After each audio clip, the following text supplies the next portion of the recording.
kā pasākumus, šoreiz ir diskusija, un tā kā pagājušreiz bija lekcija tie paši oši, tad šoreiz ir diskusija 21. gadsimta sieviete uz latviešu zemes.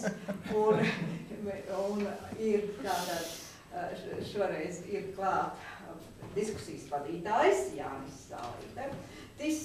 Nevis Zālīte, tātad ir... Zālīte Pēters. Tātad ir Valmieras drāmas teātra direktora Evita Sniedze, ir apgāda Lauku avīze direktore, vai citās variantās internetā ir vadītāja Evija Veide. Un, kā es pat nokonstatēju, ka visi trīs ir beiguši Latvijas Universitātes filoloģijas fakultāti. Tā kā nevajag teikt, ka filologi strādā tikai, kā bieži vien vecmāmiņas raksta, kur tad bērns strādās Rimī Kasnepoviks. Tā kā, ja grib, tad strādā arī citos darbos. Mēs esam kursabiedrenes arī. Jūs esat kursabiedrenes, jā? Tas viens pats laiks, jā? Viens pats, jā. Tā kā nav nemaz tā, un tad es dodu vārdu Jānim Zālītam. Tā diskusijas vadītājiem. Labvakar. Vispār diskusijas tēma ir tāda oj. Un paldies tam cilvēkam, kurš izdomāja tādu tēmu. Un, godīgi sakot, tas bija sen, kad es piekritu vadīt šādu diskusiju, jo tikai viena iemesla dēļ, ka tādas divas simpātiskas dāmas ir vienkārši kompānijā tādēļ. Ieva jau iepazīstināja, es domāju, ka iepazīstināt klātsošos laikam īpaši nav nepieciešams, tātad divas priekšnieces, varētu teikt, teātra direktori un lielas, solīdas izdevniecības, arī direktori vai vadītāji. Nu, pēc amata apraksta direktori. Direktori. Un, kā mēs dzirdējam, tātad kursabiedrenes un, cik saprotu, reizē arī nākušas un savu profesionālo karjeru turpinājušas no muzeja dzīvēm. Pareizi? Kādreiz, jā. Kādreiz. Nu, lūk, mēs neesam sarunājuši, par ko runāsim. Es varbūt sarunas iesākumā, man nav nekāda pieraksta, es tikai vienu lapiņu uzrakstīju viena iemesla dēļ. Un tūlīt izstāstīšu, kāda iemesla dēļ. Varbūt kādam no jums kaut ko izsaka vārds Ričards Ingrams. Nelasu literatūru. Vai jums kādam izsaka kaut ko darba nosaukums Acu mirkļa lēmums? Nelasu literatūru. Nu, lūk, kāpēc es ar to sāku? Vienkārši es jau esmu tāds cilvēks gados, kam patīk stāstīt atmiņas. Un pirms tāda neilga laika, pirms 2-3 nedēļām vienkārši es iegadījos kompānijā, kuru lasīju grāmatu. Man saka, vai tu Jāni zini tādu latviešu grāmatu? Un tad es paskatījos uz aizmugures vāka, un tur ir rakstīts tā. Ričards Ingrams, latvietis, dzimis Rīgā 81. gadā, bet kopš 2007. gada dzīvo Krētas salā Grieķijā. Kāpēc to stāstu? Romāns nav tulkots, romāns ir rakstīts latviešu valodā. Manuprāt, ļoti normāls krimiķis, apmēram tādā līmenī, kā mums tagad te zviedru autori pārpludina Latviju, nezemākā līmenī. Bet interesanti, ja jūs nezinātu, ka viņš ir latvietis autors. Darbības vieta ir Īrijā, Kanāda, Francija. Varoņu vārds arī ir interesants. Varonis ir Alans O'Hara.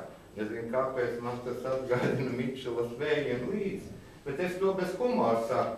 Kāpēc es to stāstu? Tāpēc, lai vienkārši mēs varbūt padomātu par to, cik literatūrā un kādā veidā parādās autora nacionālā piederība. Jo, ja mēs to nezinātu, ka tas ir Latvijas, mēs nekad to neuzminētu. Un otrs lieta, šajā pašā sakarā es tā padomāju, es jau Evitai arī teicu, ja kāds paņemtu un leģendas par ilgām pārtulkot labā angļu, vācu vai japāņu vai ķīniešu valodā, arī varbūt neviens neuzminētu, ka autori ir latviešu meitene. Tad cik varbūt šī te, un vēl trešo lietu pateikšu, un tad es vairāk nerunāšu. Pirms, jau būs, man liekas, kāds gads, pusotra, Latvijā uzvirmoja tāda diskusija par sieviešu un vīriešu literatūru. Atceros tikai to, ka Latvijas rādio ļoti kaislīgi, man liekas, Liana Langa teica, ka tā pilnīgi nedrīkst literatūru dalīt, un ja norāda to, ka autori ir sieviete un raksta sieviešu literatūru, tad tas ir gluži vai liels atvainojums autorei, jo nav šāda kritērija, tikai mākslinieckais kritērijs un dzimuma piederībai nav nozīme. Vai mēs varētu par šiem jautājumiem? Tātad nacionālā piederība, kā tas izpaušas daļdarbā, un varbūt arī par šo te sieviešu un vīriešu literatūru, un tad mēs arī paliktu pie tās sievietes, kura ir uz 21. gadsimta latviešu zemes. Varētu? Evita.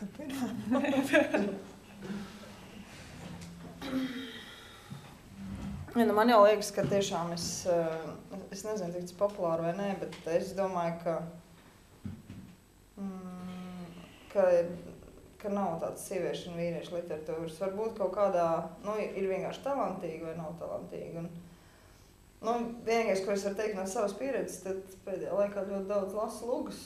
Un kaut kā tāds, tur gan drusku atšķirās, tā kā vai vīrietis rakstīs vai sievieti. Kaut kādos, bet tagad tās arī tiem autoriem bieži paliek tādos priekšstatos par to, kā viņi domā. Tas ir tas, kāpēc var atšķirt, vai tas ir vīrietis vai sievietes. Principā, ja tas būtu ļoti talantīgi un dziļi, tad iespējams tās atšķirības nebūtu. Bet sieviešu romāns Ķervabašs un Goroģi kā krieviem ir veselē. Jā, bet es domāju, visi tie, kas ir tie, kas ir klasikas darbi, es domāju, protams, atšķirās, Aspazīna no Raiņa atšķirās arī, tāpēc, kaut kādā mērā ir kaut kāda, Aspazīna, tas, ko es esmu lasījusi un ko es saprotu, ir romantiskāk, un Rainim kaut kādā mērā tas ir, varbūt, pilnīgi citādāk, bet es domāju, ka galvenais talants vienalga, kas vai ir, vai atšķirtos, kas varētu būt vienīgais kritērijs. Un Evija, kas raksta lata romānu, kur laikam tagad par eiro romānu ir. Nē, es vēl nerakstu. Es tikai izlasu un to lasu. Nē, man liekas, ka tur ir tās divas frontes līnijas. Vienā frontes līnijā ir rakstītāji, un otrā frontes līnijā ir lasītāji. Un tā dzimuma nodalīšana vienā vai otrā pusē, man liekas, tas ir atšķirīgs, atšķirīga lieta pēc būtības, jo man šķiet, ka autoram, kurš raksta, viņš nevar kļūt par bezdzimumu būtni vienkārši pēc definīcijas, jo viņš ir vai vīrietis vai sieviete. Tātad tekstā viņš iekodē šādu vai tādu kaut kādu dziļākos, varbūt zemapziņas slāni. Otra lieta ir tā, vai tas viņa rakstītais ir tādā mākslinieckajā augstvērtīguma kvalitātē, ko pieminēja Evita, ka tas maina kaut ko lasītāja uztverē par tekstu. Jo man šķiet, ka cilvēki lasa grāmatas tādēļ, lai kaut ko iegūtu, lai kaut ko vairāk uzzinātu, un tas nevienmēr nozīmē tādus faktus vai kaut kādu tādu reālu informāciju. Reizēm tas ir arī vienkārši tādas izjūtas, jo mēs lasot arī literārus daļdarbus, mēs uzzinām kaut ko vairāk par cilvēku iekšējo būtību, un bieži vien laba grāmata ir tā, kas ļauj izprast lasītājam pašam sevi vai to, kas ir viņam apkārt. Un tad, man liekas, tas slepenais kods, kas ir šī tekstā iekšā, vai vīrišķais vai sievišķais, viņš savā veidā lasītāju nemanot bagātina, jo man liekas, ka nevajadzētu tā mākslīgi kaut kā nošķelt no tā, ka tas ir labi vai tas ir slikti, ka tekstā parādās tā viena vai otra dzimuma pazīmes. Bet, ja mēs atkāpjamies no tās augstās mākslas un augstās literatūras, kurā faktiski drusku tomēr valda citas likumības nekā tajā populārajā klasē, jeb šajā, teiksim, ja mēs runājam par grāmatām, tad tas ir arī tas plašam lasītāju lokam domātās grāmatas, un tur arī ir tie pieminētie dāmu romāni. Tad, protams, šajā līmenī tās atšķirības gan grāmatu saturā, gan lasītāju izvēlē noteikti ir.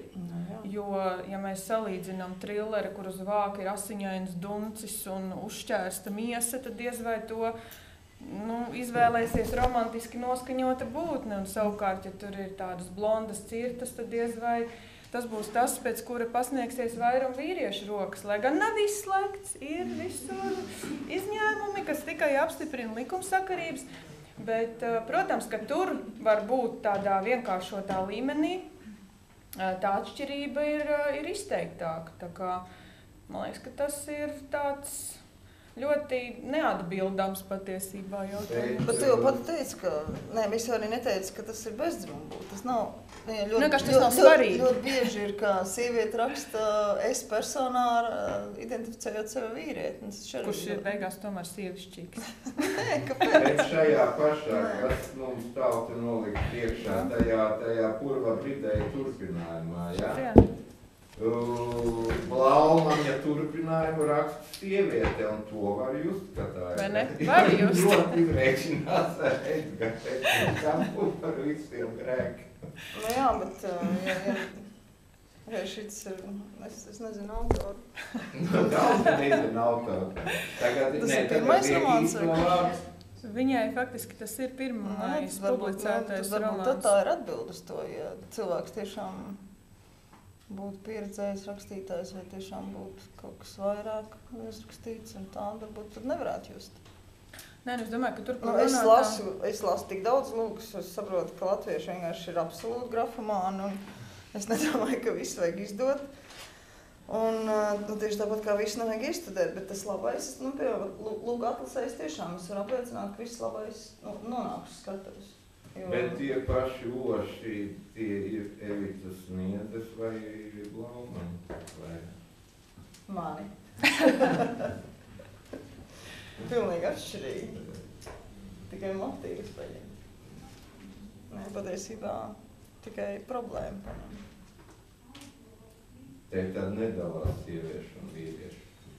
Varētu arī Blaumanis mūsdienās tās pašas uzrakstīt. Blaumans varētu labāk uzrakstīt, šaubām. Bet vai tu jūti, tajās lugās to, ko Jānis pieminēja, to nacionālo motīvu, tu lasi lugas, ja tev noņem nost, tā kā anonīmi tu lasītu, nezinātu, tu justu to, to latvisko, jā. Ir gan tā. Ir arī tā, ka viņi nejūt, ka tu varētu paņemt. Vispār, mūsdienu oriģināla dramaturģija liela nelaime ir tā, ka viņi paliek savā laikā. Pat ja viņi ir ļoti labi, viņi paliek savā laikā. Mēs arī redzam tos piemērus gan Gunāru Priedi, gan Paulu Putniņu. Tagad Gunārs Priedi kaut kādā mērā.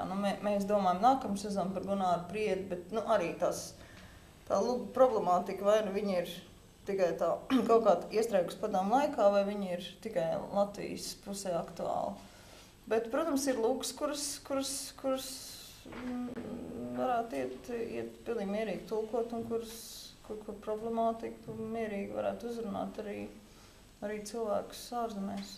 Bet vai tu, latviešu teātrim tu novērtē kā plusu, ka tur ir šis, tas tā garšviela? Tas ir plus vai mīnus, ka viņam ir nejūti to nacionālo piederību, līdz ar to izēja pasaulē, vienkāršāk, vieglāk. Man liekas, ka teātris vispār ir nenormāli nacionāla māksla, un līdz ko tu viņu uzliec uz skatuves, līdz ko tā vairs nav lūga, viņi ir uz skatuves, patiesībā viņi jau ir nacionāli. Un tad, ja tu viņu lasi kā lūgu, un, Alvis Hermanis, piemēram, kaut ko iestudēt ārpusē, es domāju, pilnīgi mierīgi, pilnīgi mierīgi tā lugu no tā tikai iegūt. Un tas viss atkarīgs no iestudējuma. Un tāpat kā visi krievi kļūst latviski, kad viņus krievu autori kļūst latviskāk, ka viņus iestudē latviešu teātros, tieši tāpat, jebkurš latviešu darbs, ja viņš ir labs un nav kaut kā saistīts tikai ar kaut kādām tādām lokālām problēmām, ja tur iekšā ir tas, kas interesē visus, vai tā ir,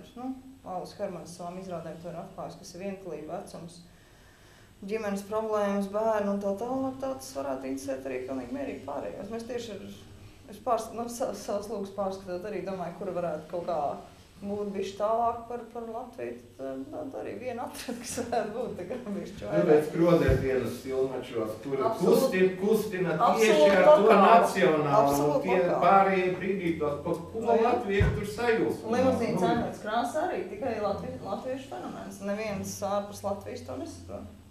Bet tikpat labi ir taču, bet Jāzeps un viņa brāļi. Bet varētu nos Krodētienām filmačos cittautu režisors uztaisīt labu, īstu gabalu. Tā, kas emocionāli aizskar, jo šeit jau emocionālais aizskar tieši tas, kas latviešu sirdi kustina. Mēs vienkārši visi zinām. Jā, mums jau tie arhetipki strādā, vai ne jau... Bija viens leišu režisors uztaisījis izrādi. Emocionāli tur nebija nekā, bet smieklīgi bija ļoti. Smieklus varētu uztaisīt, krāsni varētu tāda burleska, jā. Tas ir internets. Tur bija diezgan grūti skatīties tā, principā, jo man likās, ka visu laiku visiem likās, ka vajadzēja savādāk, bet bija smieklīgi, jā. Bet Rainis, man liekas, ka pilnīgi mierīgi. Es nezinu, kāpēc tomēr neiet arī pasaulē Rainis. Viņš jau Latviju arī neiet. Tāpēc neiet būt Vēņu Liepājā iet. Tas ir mūzikas. Tas ir svarīgi žanrs šajā gadījumā. Ir. Tāpēc, ka Liepājā vispār ir tikai mūziku. Gluži tā nav.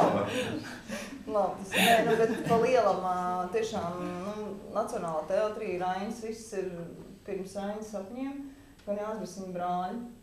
Gan arī tās krodežu izrādes spēlē Dansoni, nevienai nav bijis laimīgs mūžs, tikai tie smilģi iestudējumi ir tādā atmiņā, kas ir gājuši, tāpēc, ka Blaumans tiešām ir visu freitāku sistēmu, tur ielicis iekšā, un viņš ir skatuvisks, viņš ir uzvedams, Rainis ir vienkārši filozofs, kur ļoti grūti iespiest tajā skatuvis modelī, un tagad es zinu, ka Indrai Rogai bija sapnis iestudēt vienu izrādi no Raina. Nezinu, kur, bet viņi gribēja arī tā, lai tiešām tad ir tur, uz 50,000, tā, lai ir ar projekcijām un... Raini varētu Hollywood taisīt no Zela zirga, varētu uztaisīt tādu Hollywoodā. Hollywood jau iztaisīt tā Multeni. Multeni, tur varētu vispār tādu bojeviku uztaisīt. Jā. Kad ir latvieši nepazīti, jā. Tagad jau nepazina tā Multeni, vai te kāds pazina? Dažādi. Varbūt nebija bišķiņi par tām, es domāju, ka vienam otram varbūt būtu ir interesanti par to literatūru, kas tad tur ir tajā Lata romānā, varbūt tās galvenās līnijas, jo es saprotu, ka ļoti daudz, kas tur ir interesanti, bet... Jums ir arī pētījumi, kas viņu un cik daudz lasē? Varbūt tās galvenās tendences, teiksim, ar ko autori, uz ko cer, lai izpelnītu... Autors vienmēr cer uz to, ka viņa darba izdos grāmatā. Bet viņiem kaut kā trūkti, ar ko viņš cer. Droši vien, jā. Man liekas, ka ar šo sēriju droši vien filoloģijas fakultātē reti, kurš ir pazīstams un grāmatu zina, lai gan tur pa vidu tur ir arī tādas lietas kā Kivireks, kurš kļuva populārs vēlāk nekā pēc tam, kad iznāca šajā sērijā, un Bubnis, kas ir Baltijas asamblējas laureāts lietuviešu autors, kas, man liekas, arī ir tāds jau literatūras smagsvars. Tā kā, protams, tā sērija nav viennozīmīga, bet viņai ir tāds štams, ka viņa ir margināla, viņa ir tāda, ko faktiski sevi cienoši literatūras kritiķis apskrien ar lielu līkumu, ka tikai kaut kas nepieķerās, un tā kā viņa dzīvo savā tādā vidē, bet... Varbūt tādu šīs grāmatu, varbūt sērijas analīzi plašāk es negribētu veikt, bet tas, kas man liekas svarīgi, ka tā sērija ir izdzīvojusi ilgus gadus un tur ir 180 nosaukumi, kas priekš grāmatu izdevējiem, tas ir ārkārtīgi liels skaitlis, jo Latvijā es pat nevaru iedomāties, citu grāmatu sēriju, kas pēdējos gados būtu vienā izdevniecībā tik ilgi izdzīvojusi, piedzīvojot tik daudz un dažādu pirmpublicējumu.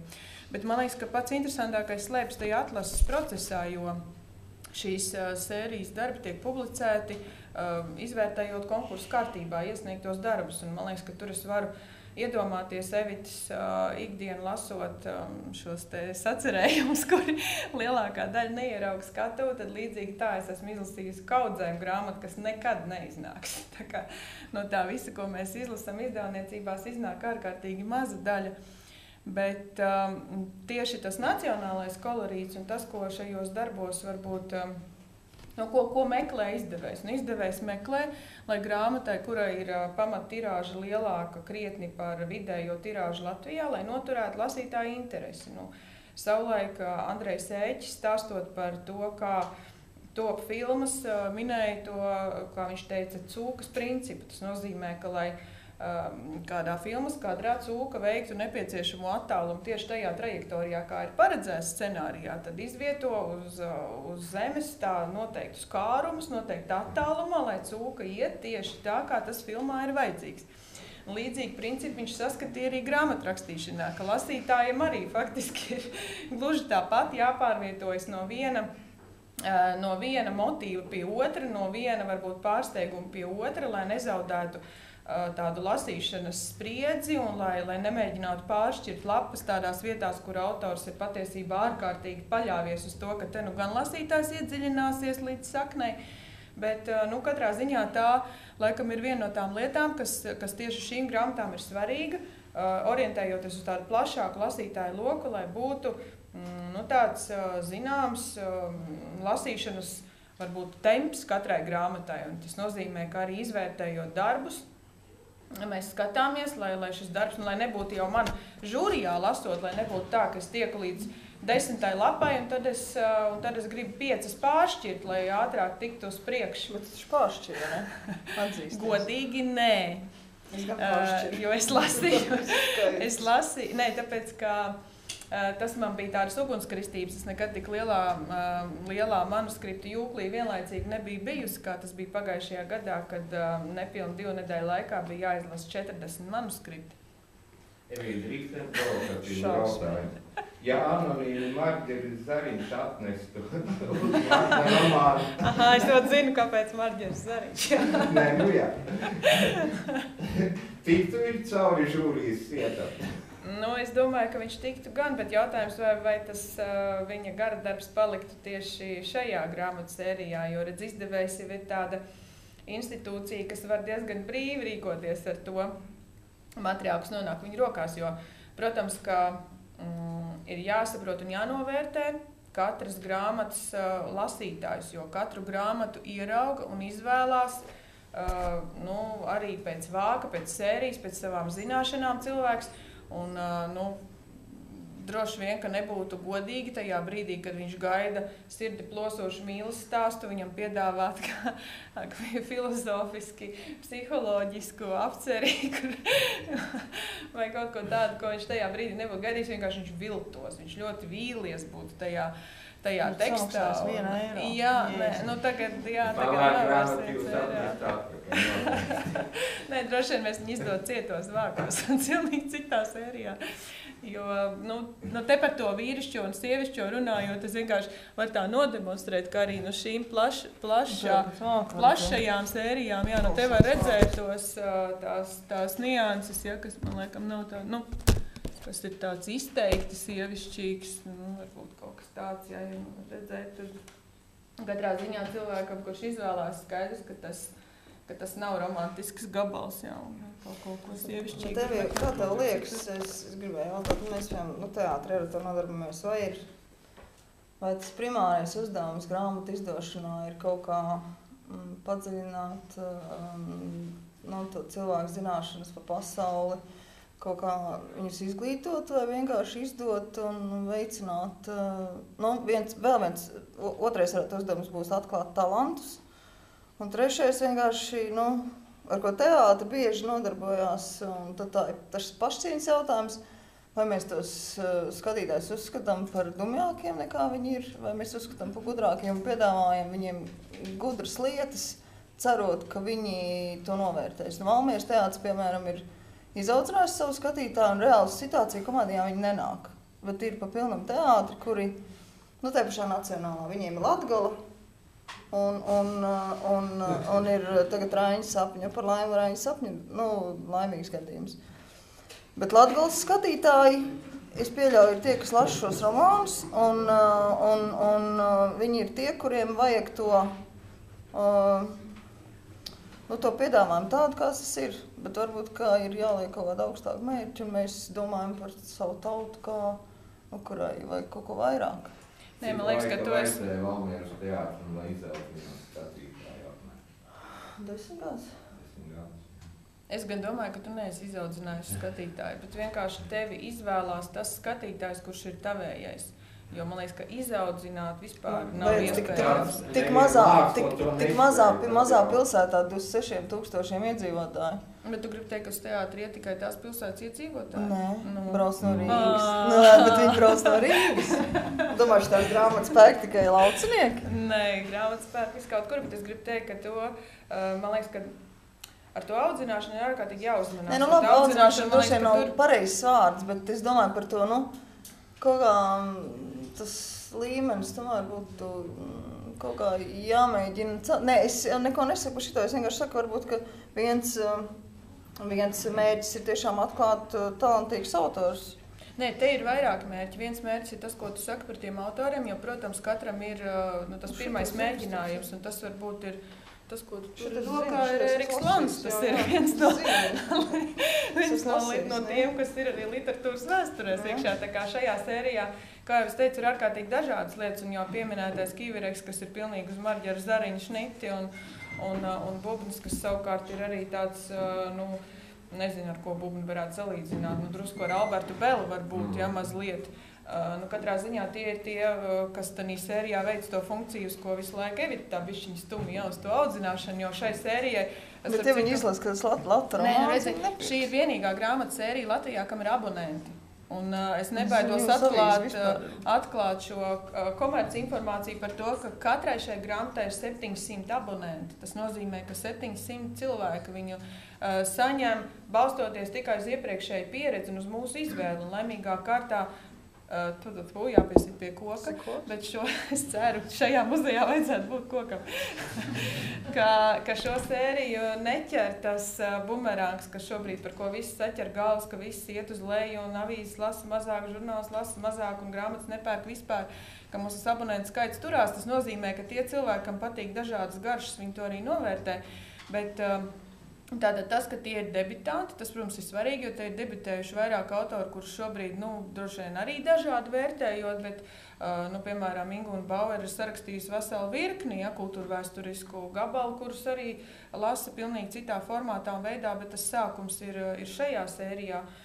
Otrs ir tā saucamā atpūtas literatūra, kur man liekas, ka būtu drusku pārspīlēti vēlēties, lai brīdī, kad cilvēks grib vienkārši atpūtināt smadzenes un palasīt tekstu, kas viņu tā viegli izrauj cauri, un kur viņš pēc 3 dienām vispār neatcerās, par ko tas gabals bija, bet viņš ir atpūties un viņš ir sevi izklaidējis mums, grāmatniekiem, vēlamā veidā lasot tekstu, nevis skatoties filmu vai darot kaut ko citu, jo šis lasīšanas pieredums un ieradums ir viena no tām lietām, par ko es vienmēr atgādinu, jo brīdī, kad cilvēkam apniks ar acīm lasīt tekstu, un viņš gribēs visu saņemt kaut kādās cita veida digitālajās tabletēs, man liekas, ka tanī brīdī sāksies diezgan liels nepatikšanas. Varbūt, ka ies uz teātri, es nezinu.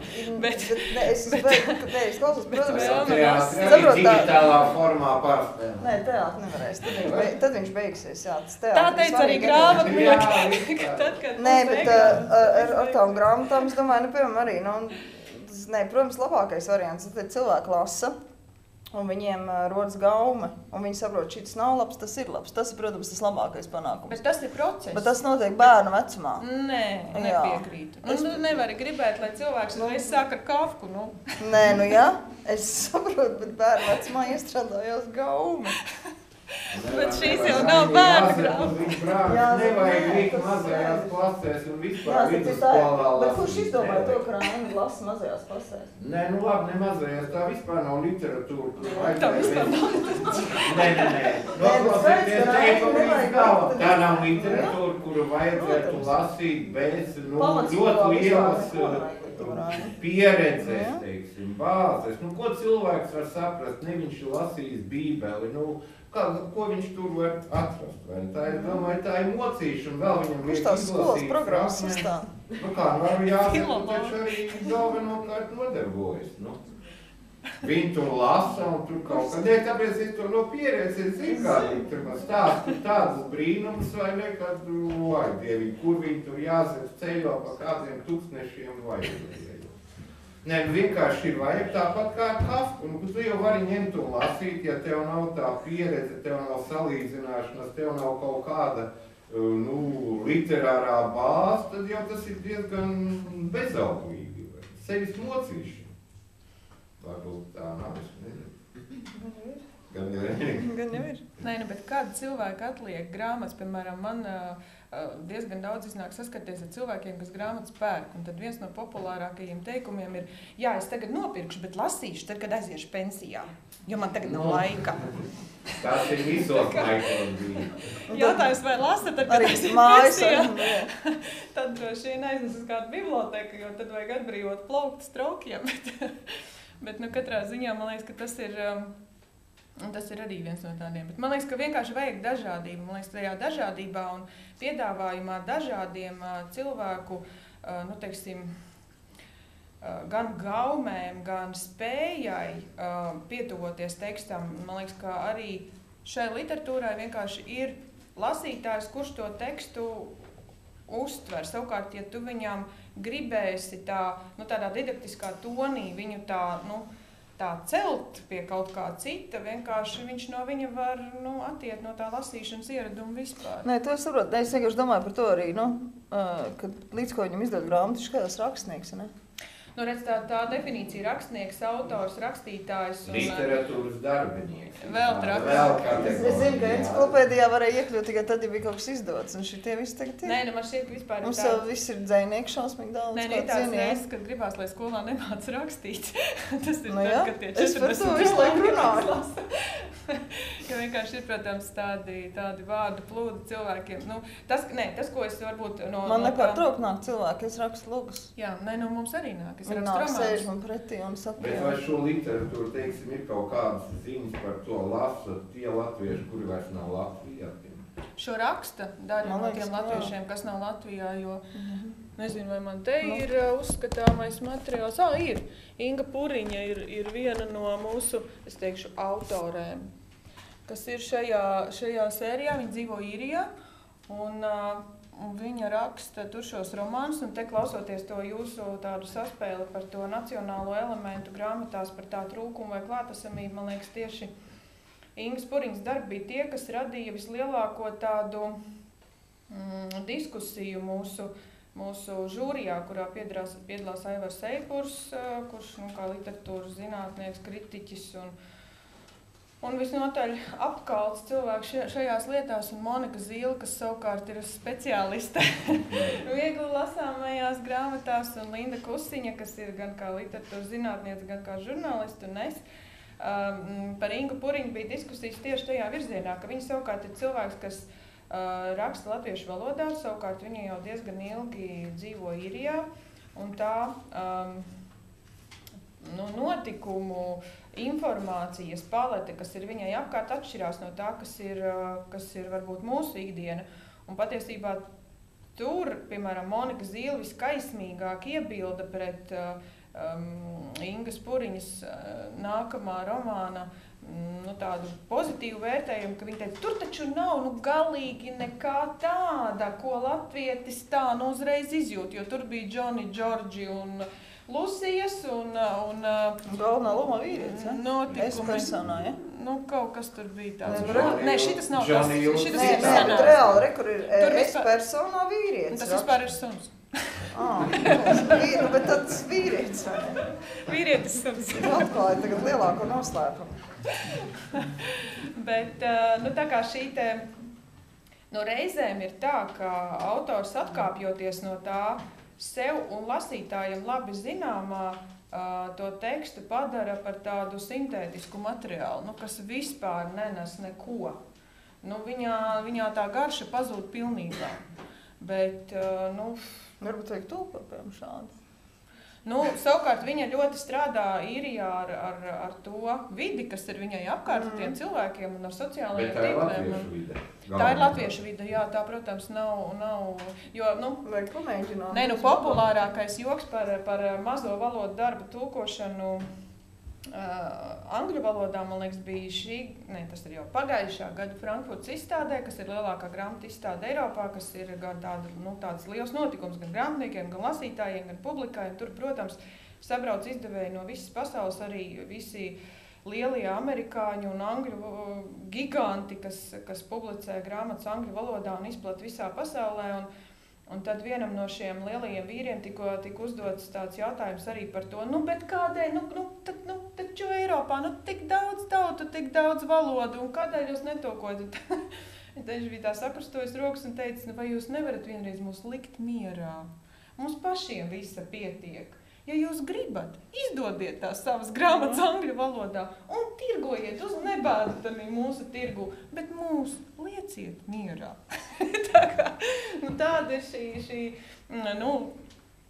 attieksme, ja, pret tām mazajām valodām. Tā kā faktiski man liekas, ka tā spēja izrauties ir tad, ja tu to, teiksim, ir jau daži precedenti arī autori, kas raksta, kas būdami ilgstoši ārpusē raksta jau angļu valodā, tad viņi jau mēģina atvērt tās durvis uzreiz jau tur angliski. Un otra puse, protams, ir tā, kas ir mūsu lepnums un gods, kur ar literatūras centru starpniecību. Bet Zīle saglabā savu auditoriju apmēram. Jā, nevis apmēram, bet saglabā. Un es domāju, ka tur ir arī tas... ka lasītājs neviļas tajā, ko viņš no tā teksta saņem. Jā, viņš gaida, jo patiesībā jau, ko gaida cilvēki otrdienas romantiskajos vakaros televīzijā. Viņi taču negaida tur psiholoģisku spriedzi, ja, smagnējo. Viņi gaida, tādu diezgan atpūtas labu gabalu, ko drīkst skatīties bērni un nav jāslēdz ārā televizors kaut kādos brīžos, ja. Tas ir varbūt, un tas pats ir ar šo tipa literatūru un grāmatām, ka gaida, bet tāpat laikā, piemēram, pagājušā gada mums iznāca Dzintara Tilaka grāmata Sirds nemieris, kur autors tātad ir žurnālists un radiožurnālists. Un interesantākais, kā tapa grāmata, bija tas, ka kādā reizē, kad viņš vadot raidījumu par grāmatām, man intervēni runāja, tad izslēdzot diktafonu, viņš saka, zini, es arī esmu uzrakstījis vienu grāmatu. Tāpēc, ka nav normālas grāmatas par attiecībām. Vienkārši nav. Es saku, ja tu esi uzrakstījis to grāmatu, atnes, es izlasīšu. Paiet viena nedēļa, paiet otra nedēļa, paiet mēnesis, klusums, nekas nenotiek. Paiet 2 mēneši, kamēr beigās kādā reizē satiekoties, viņam jautāja, kur tu paliki ar to savu grāmatu uzrakstīto? Es viņu izlasīju. Nav tik labi, kā man sākumā likās. Bet, tad, kad viņš pārvarēja kautrību, tad viņš, protams, ar to grāmatu atnāca un lasītājs ir dāmas un vislabākās atsauces. Viņš jau ir ar šādiem seniem raidījumiem nodrošinājis autoru, kas atcīm nebija slikti raidījumi. Raidījumi labi, un te ir tas nacionālais kolorīts, par kuru man viena kolēģi, kas ir dzīvusi un dzīvojusi Valmierā, teica, es pilnīgi redzu to pļavu. Es lasu un redzu, tā ir tā pļava, kur notiek darbība. Jā. Tā kā, tur varbūt ir tas nacionālais moments atkal, ka cits izgaršo, izkaifo to pazīstams. Tas nacionālais, tas vienkārši pazīstams. Pazīstams, jā, tas latvisks pazīstams. Ko mēs pazīstam? Nē, vienkārši jau skatos uzliek, lai dabūtu auditoriju, vajag uzlikt, paņemt vietējos bērnus, uzlikt kādus un vietējos suņus. Un tad visi ies skatīties kaimiņi, draugi, vecmāmiņas un tas pats. Līdz, ko tev ir kaut kāda atpazīstama vidi, tā tu reaģē. Patīk, jā, atpazīstamais patīk. Mēs jau limuzīnu uzreaģējam, visi jau visu pazīst, jā. Es atceros savu laiku, ko es neatceros, lasīt. Man mīļu autoru trimds rakstnieku Valdemāru Kākliņu, kad viņam iznāca pirmais lielais romāns Trimdā Vienpilības kalns. Arī šis te pilnīgi tas amerikāniskais vēriens, kas galvenais varonis gan ir amerikanizējies latvietis, un tad kritika bruka visu par to lūka, latviešu rakstnieks raksta tādu, viņi vēl lietoja terminu internacionālu romānu. Tas ir tas, ko mēs runājam, kur nav šite.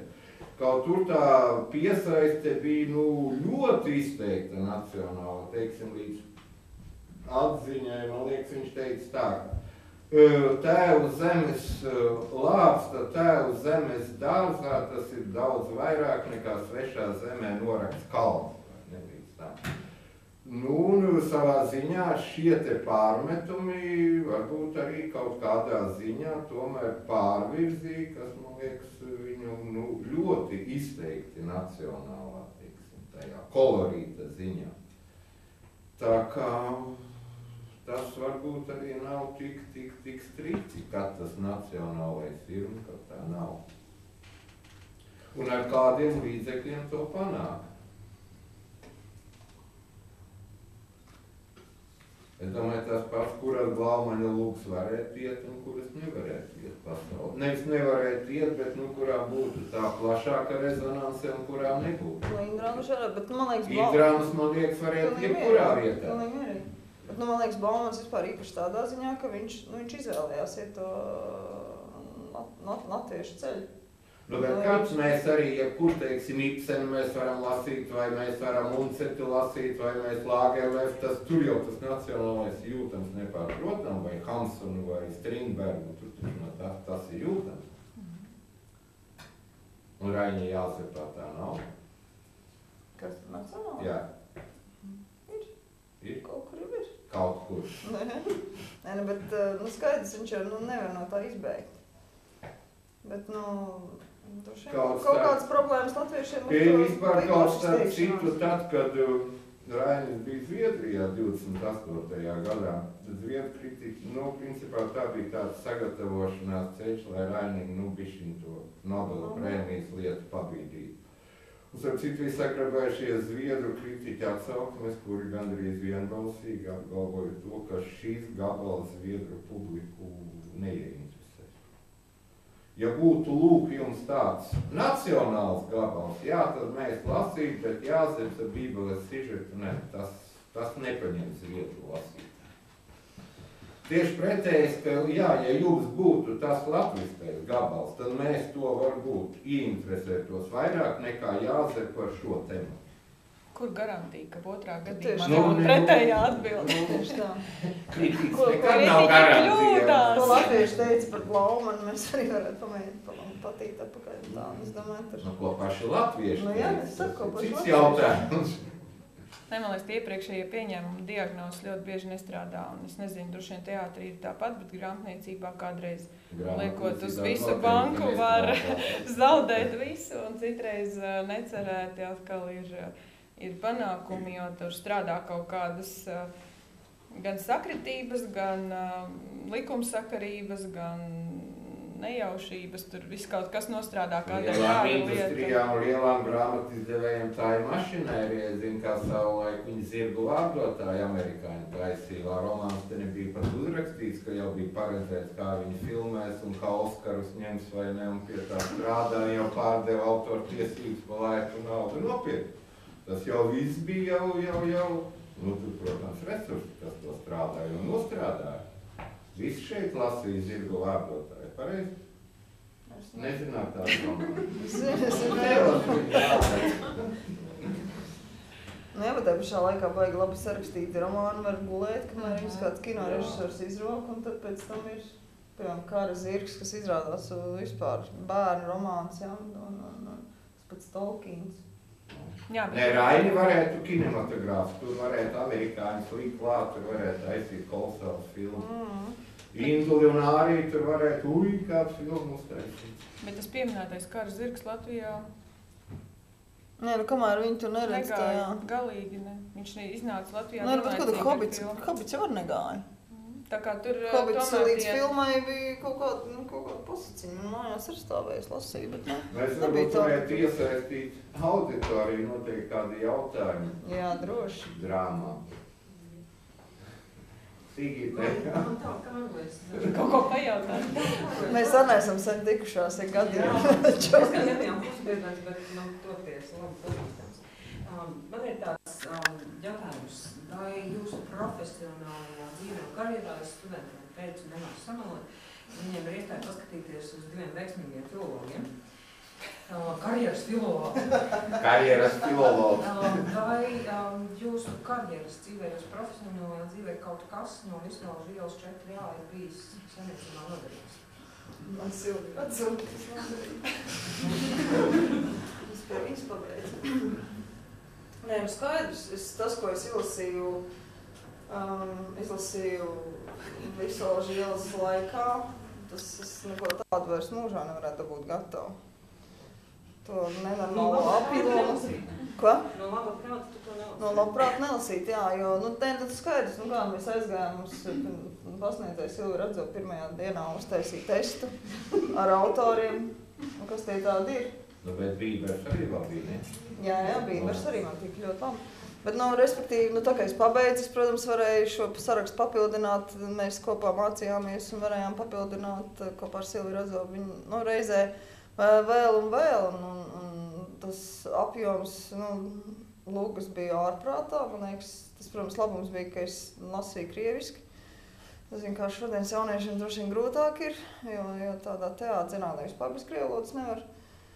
Krieviski, vāciski, latviski, mēs lūgas vienkārši ņēmām štāpelēm, visu izlasījām, un tas, protams, tas apjoms un tās zināšanas par kultūru vēsturi, jā, protams, kad Visvalžu ielā. Vai kolēģi stimulē apkārtējā kursa, teiksim?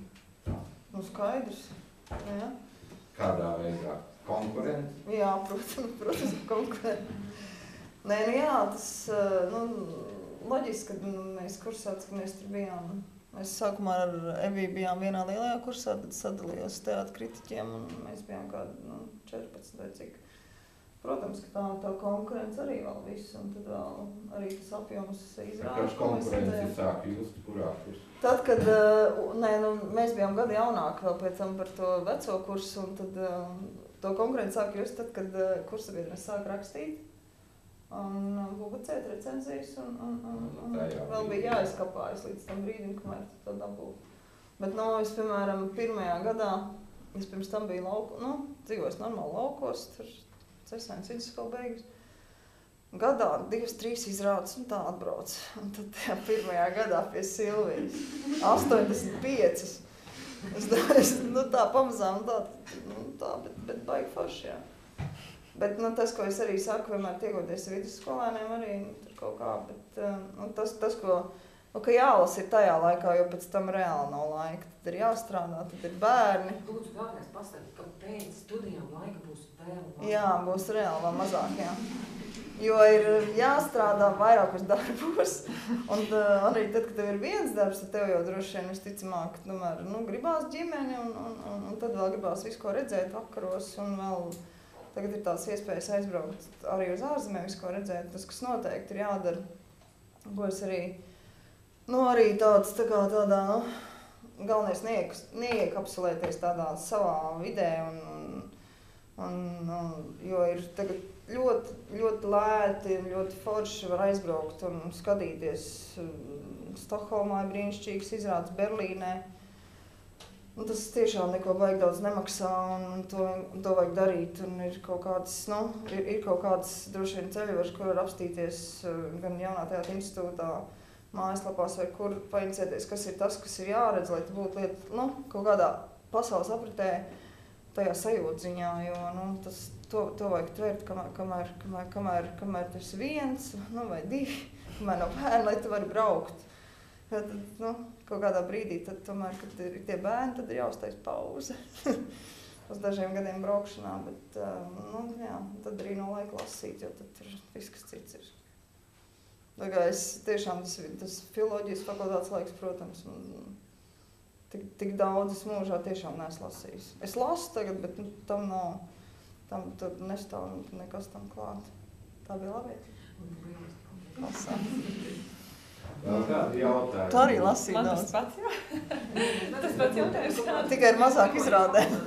Nē, es varēju neiet uz 80 izrādē. Es varēju iet uz mazāk, jo mūsu...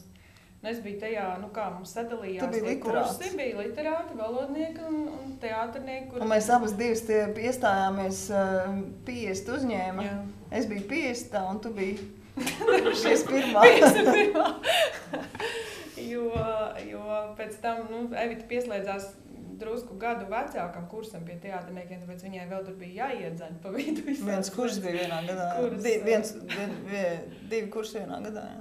Kuras mēs savukārt parastie varējām atļauties drusku mierīgāk to visu darīt, bet, nu, kas attiec uz to lasīšanu, tad, protams, jā, man liekas, ka nu, tas jau sakrīt ar to apzinīgo vecumu, ka tu arī spēj to tekstu, nu, vairāk vai mazāk sagramot, nu, saprast, kas tad īsti tur ir apakšā un, protams, arī lekcijas un tās visas lietas, bet tas ir tas laiks, ko tu velti sev un ieliec sevī to pamat zināšanas, kuras pēc tam, nu, lai arī kā tu gribētu, nav laika vairs tur tā vēlreiz atgriezties, ja, vai vēlreiz paskatīties, ja vietam nerodas kaut kāda īpaša vajadzība. Bet atšķirībā no Evitas, kur jau droši vien jau pirmajā kursā skaidri zināja savu mērķi, kas bija teātris un teātra kritika, tad man liekas, ka es vēl 4. kursā nezināju, ko es darīšu pēc filoloģijas fakultātes beigšanas, jo arī ģimene uz mani skatījās ar vieglām šausmām, kas tad tagad notiks. Jo tā taču ir absolūti tāda bezmājas profesija, no vienīgais, ko var iedomāties, ka var strādāt par skolotāju, un es tā kā lēnām biju sapratusi, ka laikam es par skolotāju strādāt negribu.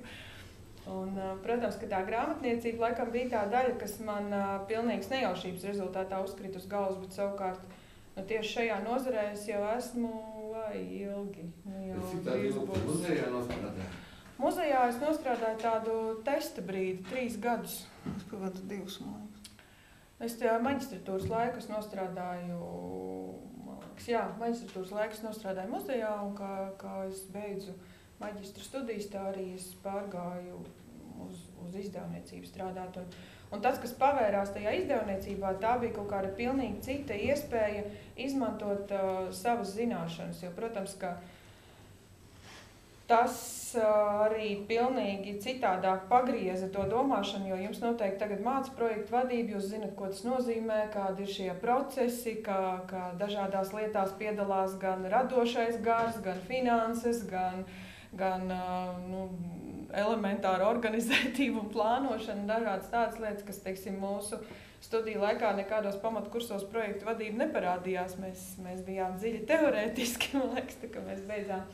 Un savukārt izdevniecībā tas viss bija tā ārkārtīgi konkrēti, jo tā faktiski ir ražotne, līdzīgi kā fabrika, tikai gala rezultātā tu iegūsti kaut ko tādu, kas ir ar lielāku garīgo pievienoto vērtību, un tev ir jāmāk to savu izveidoto lietu vēl kādam izstāstīt, kas tas ir, un pareizāk sakot, nevis pašam izstāstīt, bet tieši ar to lietu izstāstīt, jo tu jau nevari grāmatnīcā stāvēt blakus katrai savai grāmatai un izsmeļoši stāstīt, ar ko tad šī ir labāka par to otru. Ja? Tas tev ir jāmāk pateikt kaut kādā citā veidā, gan tajā, ko tu izvēlies izdot, gan tajā, kā tu izvēlies to noformēt, kā tu panāc, lai visa tava radošā grupa strādā tieši tā un sasniedz vienu rezultātu. Jo, nu, un tad jau lēnām pievienojas visas tās vadības iemaņas, jo man liekas, tieši tas arī teātrī noteikti ir tieši tāpat, ka tas rezultāts ir kaut kas viens, bet viņš tiek iegūts no daudziem saskaitāmajiem, no kuri savā starpā,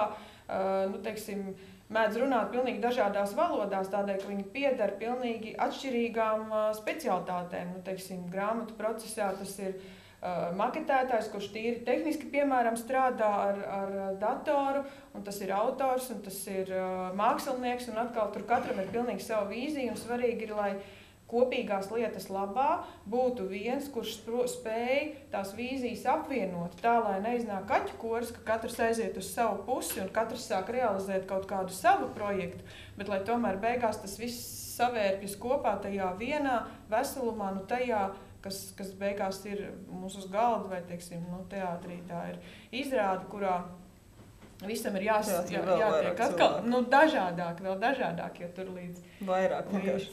līdz tā komanda ir vēl lielāka. Bet, ja komandā katrs spēlēs savu un nerēķināsies vai nezinās vai nerespektēs to kopējo mērķi, tad tas viss izjūg, neraugoties uz to, cik katrs ir spēku ieguldījis.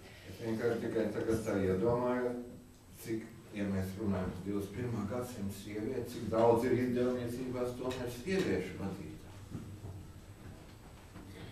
Sievietes jau mūsu valstī vispār ir vadītājas.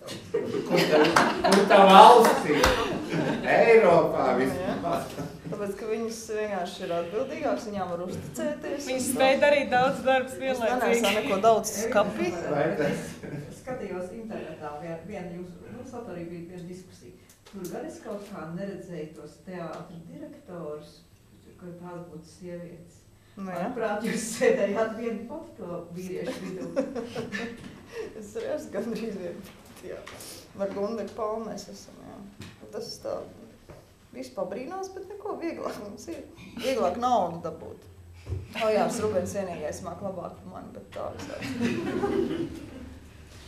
Es gribēju teikt par to, ko, tu teici, Sigit, par to, kas vēl baigi noderīgi spējam. Tas, ko mums Silvija iemācīja, ir to pamatīgumu par zināšanām, ka līdz ko tu kaut ko nezini, tu vienkārši rocies, lai tu atrastu nevis Wikipēdijā, bet kaut kādos pamat tajos avotos. Ka viņi mācīja atrast un rakties tālāk, neuzticēties kaut kādiem. Jebkurš teiksim, kaut kādu gadskaļu tev vai baigi labi jāzina, vai tiešām tu zini, ka paskatīties to un uzreiz vilku ķēdes tālāk un veidot kaut kādas kopsakarības, loģika kaut kā, loģiskas secinājumus, gan ko tu vari izdarīt pats, tāpēc, ka tu pārzini laikmeti, tāpēc, ka tu pārzini tos cilvēkus, personības, un tad kaut kā tā, un tas pamatīgumi, jā, tas, kas šobrīd, ko es visvairāk varu pamest žurnālistikā, kas ir kā sagrābstīti fakti, un kur tiek, tāpēc, kad ir tas ātrums nosaka visu, tad viņi tiek iebāsti un netiek šķiroti, un ja paskatās tās mūsdienu preses, to mēdīju listi, ko presa izlaiž, tad samest čupās pilnīgi viss ir, un nepārvaldīt fakti ļoti daudz, jo, ka galvenais izziņas avots ir Wikipēdija, tas, protams, ir visbriesmīgākais. Bet ir cauri nepārbaudīt fakti, neviens arī nepārbauda. Jānāk jauni fakti, nepārbaudīt veci aizmirst, kas cer, ka mierīgi. Nepārbauda. Gadus varat dot droši kādu tīk. Piemēram. Tā ir tā atbildība. Jā, tas par to, ko tu raksti. Tā. Jo faktiski tas ir arī grāmatās, tas ir viens no pirmajiem kļūdas rašanās cēloņiem, ka kāds domā, ka aiz viņa nāks nākamais sētnieks, kurš visu saslaucīs, pārbaudīs, sakārtos, bet patiesībā jau tas, ko tu uzliec uz papīra, un ja tu tur raksti gadu skaitli, tad tev ir jāatbild par to, ko tu uzraksti, jo garantīs, ka tas nepaies kādam garām un nekļūst pēc tam par citējām muļķību, patiesībā nav. Un ja katram autoram tā atbildība par to, ko viņš raksta, būtu augstāka, tad arī mazāk muļķība. Ja būtu atbildība jebkuram šajā valstī, tad arī būtu labāk. Tas jau sāks viss. Jā. Tev ir audzināšanas stundai. Es vienkārši jūs abus redzu tik reti, ka es izmantošu iespēju. Savā nozarē jūs esat ilgi, jūs esat profesionāls, jūs zināt arī, kas notiek pasaulē, latviešu literatūra, dramaturģija, teātris, pasaules līmenis salīdzinājumā. Ir manta vai, mums pašiem kaut kā nodara, bet, Par teātru runājot, protams, ka tā ir manta, jo vispār kādos brīžos mēs, protams, pārspīlējam ar to, cik mēs labi esam, bet ir kaut tas vidusmēra līmenis Latvijas teātrī ir ļoti augstā līmenī. Protams, tās virsotnes, kas ir jebkurā Eiropas valstī, ir stipri augstākas, tāpēc, ka viņi var ieguldīt vairāk laika tajā izrādes sagatavošanā, viņi arī aktieru sagatavošanā iegulda vairāk, vai arī vienkārši tā konkurence ir tik liela, ka tie, kas arī droši vien uz grāmatniecību atrodas, kad izsijājās tikai paši labākie. Latvijā, diemžēl, tāpēc ir ļoti bieži gadījumi, tu vienkārši pabeidz kultūras akadēmiju, tu esi aktieris un tu vari jau, tāda laimes spēle, tu vari nokļūt arī jau teātrī un uz skatuves, iespējams tādā, augstas kvalitātes Eiropas teātrī tas nekad nenotikt. Bet to, ka latviešu teātris varbūt pasaules līmenī parāda Alvis Hermanis, kurš absolūti šobrīd ir top 10 Eiropā un tagad jau, tiešām taisa operas ar pasaules slavenākajiem operdziedātājiem un es domāju, būs vēl, ļoti mazs laiks paies, kamēr ies nākamais. Tas pats Lats droši vien, ja viņam būtu normālāks raksturs, iespējams varētu kaut kādā brīdī tik tālāk, vēl arī uz rietumu pusi.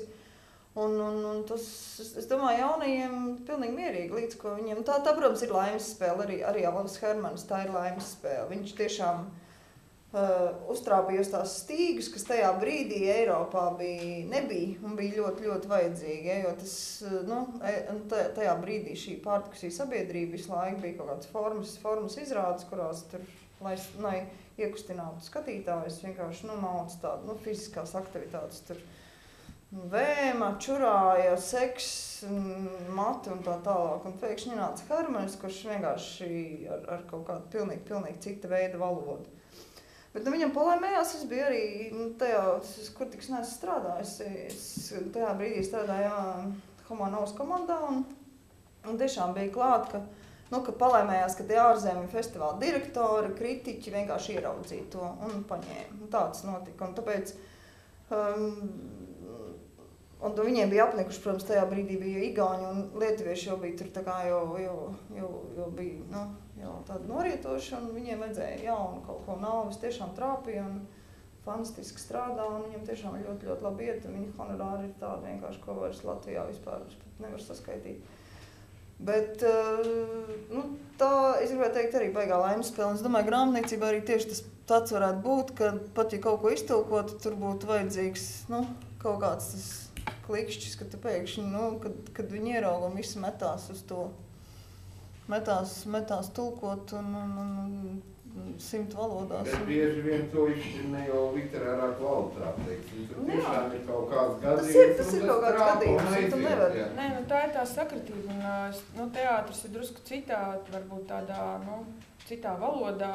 Runā ar skatītāju, ir šī eksporta prece ir sadalīta. Jā, tas ir, var eksportēt aktieri, kā Guntaru Āboltiņu, var eksportēt režisori. Ja. Grāmatai visbiežāk tas eksports var būt vai mākslinieka, kā piemēram lietuvieši ir ļoti labi pārdevuši savu grāmatu ilustratorus, un Lietuvas bērnu grāmatas ilustratori ilustrē Vācijā un cik es zinu, arī Lielbritānijā un Skandināvijā grāmatas. Tas nozīmē, ka attiecīgi viņi tiek arī atbilstoši atalgoti, ja mēs salīdzinām ar mūsu Baltijas tirgu, kas šā vai tā, bet tomēr ir tādā kaut kur līdzvērtīgā līmenī. Un otrs līmenis ir autoru līmenis, kas ir iespējams kā eksporta preci. Ar ilustratoriem Latvijā ir tā, ka mēs kaut kā neesam sevi pozicionējuši, un patiesībā grāmatniecībā mēs neesam pilnīgi skaidri definējuši, kas ir mūsu eksports, kas ir tas, ko mēs gribam. Jo lietuvieši skaidri jau pirms gadiem nostājās tādā pozīcijā, ka viņi apzinās, ka lietuviešu valoda pieder pie mazākajām valodām. Viņi saprot, ka, lai pārdotu tekstu, tajā ir jāiegulda daudz darba, lai tu kādam izstāstītu, kas aiz tiem burtiem slēpjas. Savukārt ilustrācija runā visiem saprotamā valodā. Bērnu auditorija ir tā, kas ir visās valstīs, un šie rokraksti ir pietiekami labi atpazīstami un uzrunājoši. Tas nozīmē, ka viņus nopirks arī citas valsts izdevējs. Un viņi ieguldījās tajā, ka lielākajā Eiropas grāmatu mesē Boloņā, kas ir Itālijā, kas ir viena no dārgākajām mesēm priekš viesvalstīm, Lietuva ieguldīja līdzekļus un bija viesvalsts statusā, izdodot milzīgu katalogu ar Lietuvas grāmatu ilustratoru, tādiem kā portfolio. Un viņi faktiski valstiskā līmenī lobēja skaidri apzinātu, definētu mērķi, jo runājot ar Lietuvas izdevējiem, tur viņi teica, mums ir pilnīgi skaidrs, mēs eksportējam savas ilustrācijas. Latvijā grāmatnieki nekad nav varējuši skaidri pateikt, ko viņi grib eksportēt. Tur vai nu katrs velk uz savu pusi, jo viens saka, ka mums ir mūsu eksporta prece ir smalkā literatūra, tā vienkārši sakot, jau šī augstās raudas literatūra, kas jārespektē, ka viņas lietotājs arī ārpus Latvijas robežām ir tomēr tāds, kāds viņš ir skaitliskā izpratnē, un tas nekad nebūs teiksim, Stīga Larsona vai Sofija Oksonēnas gadījums, kā skandināvi parāva šo saiti, un faktiski skandināvu literatūra vienā brīdī uzsprāga pasaulē un kļuva par tādu modes lietu. Un no otras puses ir tāda vairīšanās varbūt no kaut kādām tādām lietām, kas ir vairāk komerciālas, bet atkal tur tā. Mēs paši tā stumdamies varbūt tanīs savās krustcelēs, jo mēs no vienas puses grāmatniecībā, man ir tāds sajūta, ka valda tā sajūta, ka teiksim, sevi piedāvāt vai pārdot, tas taču ir kaut kā tā, viņiem taču ir jāredz, cik mēs esam ģeniāli savā būtībā. Viņiem ir jānāk pie mums un jāsaka, ka viņi grib mūs, jo mēs taču esam ģeniāli. Un es baidos, ka mēs tā nostimosim. Bet kā tev šķiet, Latvija ar to lasītā autori, kas ir rakstnieks, var kļūt bagāts? Tas ir, ko tas sauc par bagāti. Ja nodrošināts cilvēks, kuram arī būtu pensija un tādā garā. Skaidrs, ka nē. Es domāju, ka pilnīgi kategoriski nē, droši vien nevar teikt, bet ir jārespektē tas, ka ir cilvēki, kas dzīvo tikai no... Zigmunds Kuiņš uzrakstīja Kolumba mazdēlus, iztulkoja visās valodās, ekranizēja, kas par tirāžām. Līdz ko ir teātrī, tā arī var dzīvot. Un kino pavaišķi. Bet kāds agrāk bija tirāžs? Ziedonis vairs dzīvojas, atvainojos. Nav tik ļauni, man liekas, jo tiešām arī rakstniekam... Cik maksā par romānu 200 eiro? Cik tu maksā par labu lūgu? Es pa leģendas pilgām dabūju 200 labu. Nē, honorāri. Man liekas, jā.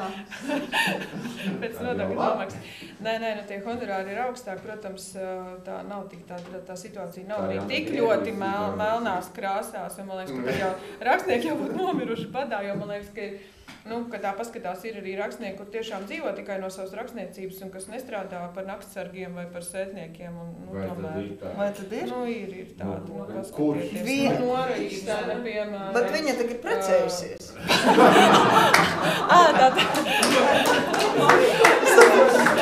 Beidzot, mēs esam uz 21. gadsimta zemes. Jā, vēl ir precējis. Laulība kā algots darbs, jā.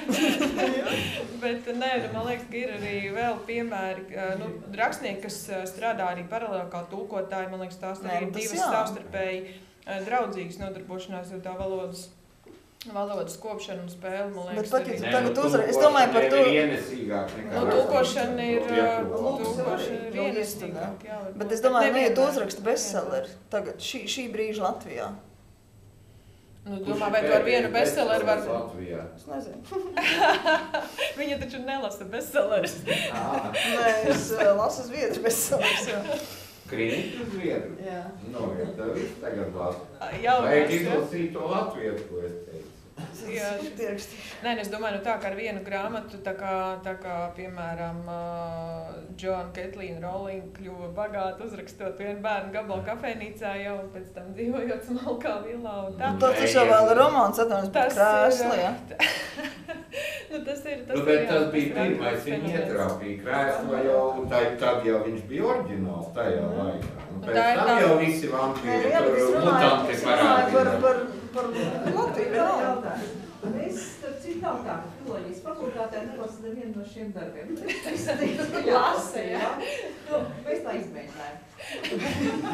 Bet man ir tomēr tāds jautājums. Vai tad, es saprotu tā, ir viena, kas raksta, teiksim tā, elektrāna. otri varētu ļoti labi specializēties. Jā, labi, lai būtu izklaide.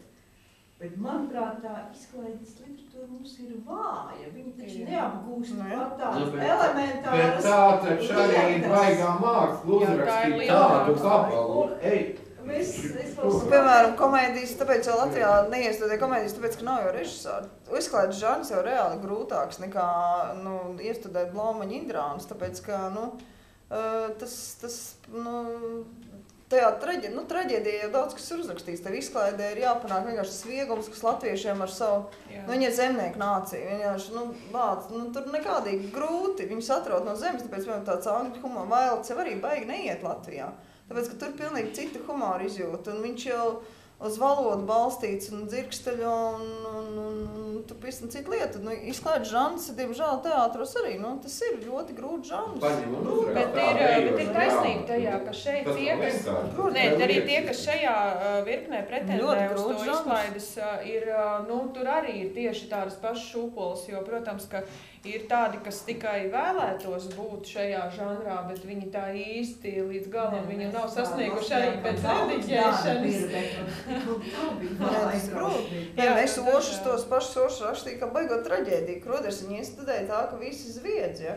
Bet, tas vienkārši, tas attieksmes jautājums.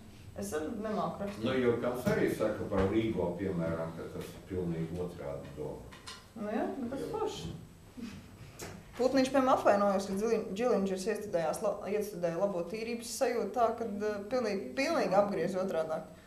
Nevienu vārdu, man liekas, nesvītrojas. Skatuves jau arī vairs dramaturgs nav autors, pareizi? Jā. Viņš sēž maliņā. Bet neklusē. Nē, klusē. Ir vēl kādi jautājumi? Kas tad būs lūdzu no Aspazīs vai Raini Valmiers teātrī?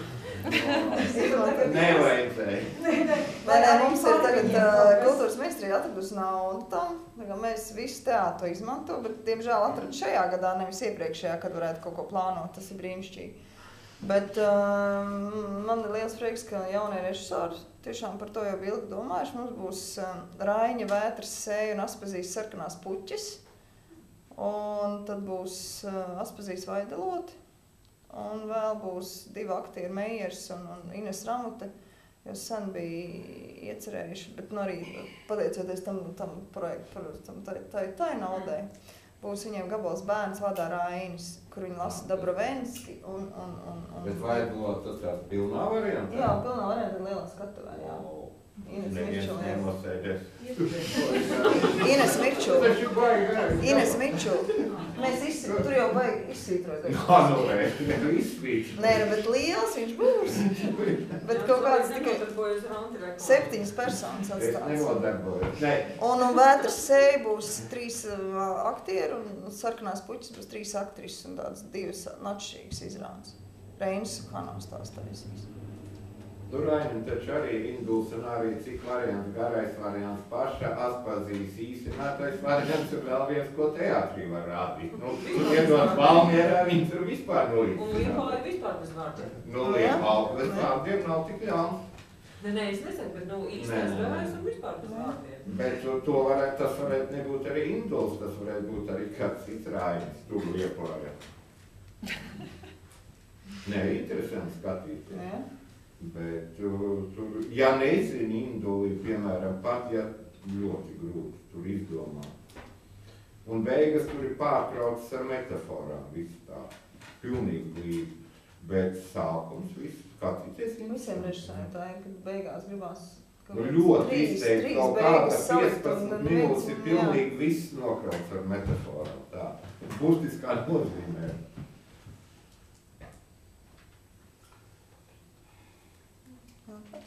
Izskanēja 3 vārdiņi, kuri liedz man klusēt. Atraut no zemes. Kas var būt briesmīgāks, kas ar Latviju noticis jau. Jā, tas arī pavisam citā kontekstā. Es ne tā sapratu, jā. Līdztevis. Jūs teicat, ka Latviju ir grūti atraut. Es teicu, Latviju ir grūti atraut no zemes, tāpēc, ka viņš ir pie zemes. Jā. Es dosim Čuzānu šodien. Nejauši palasīju gabaliņu.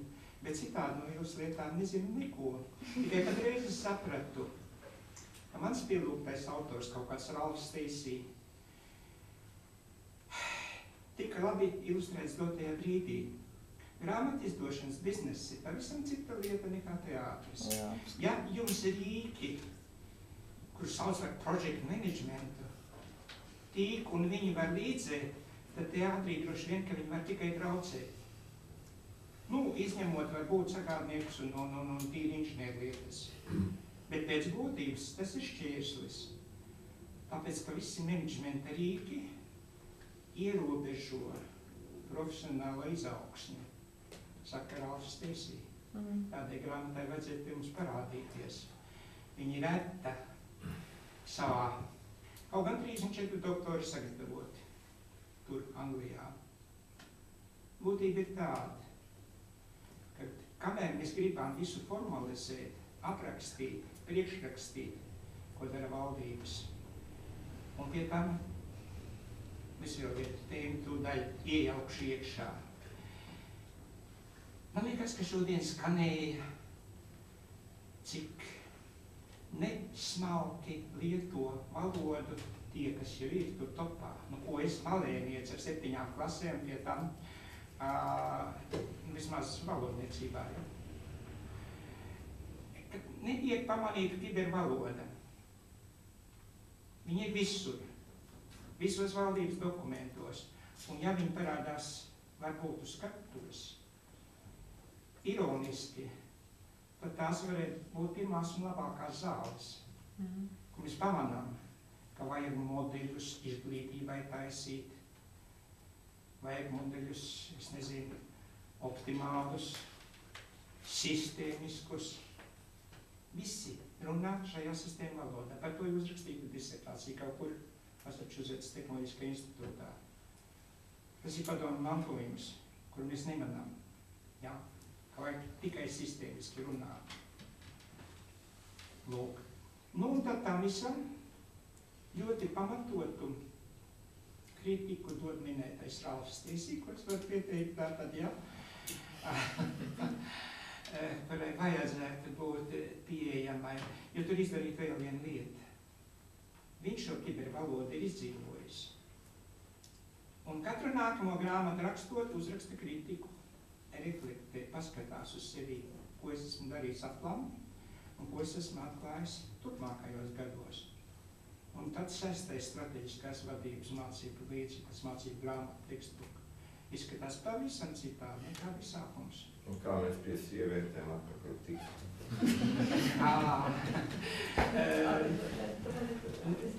Smagākais te, es atzīstos pēdējā grēkā, ko es esmu jau pateicis, bet šeit atkārtošu.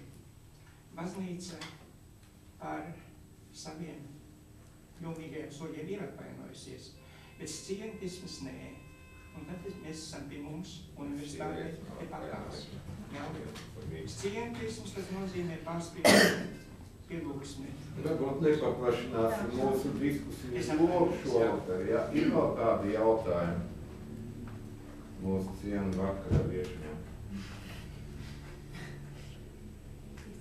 Ja nē, tad mēs varētu teikt paldies un likt tādu punktu vai daudzumu.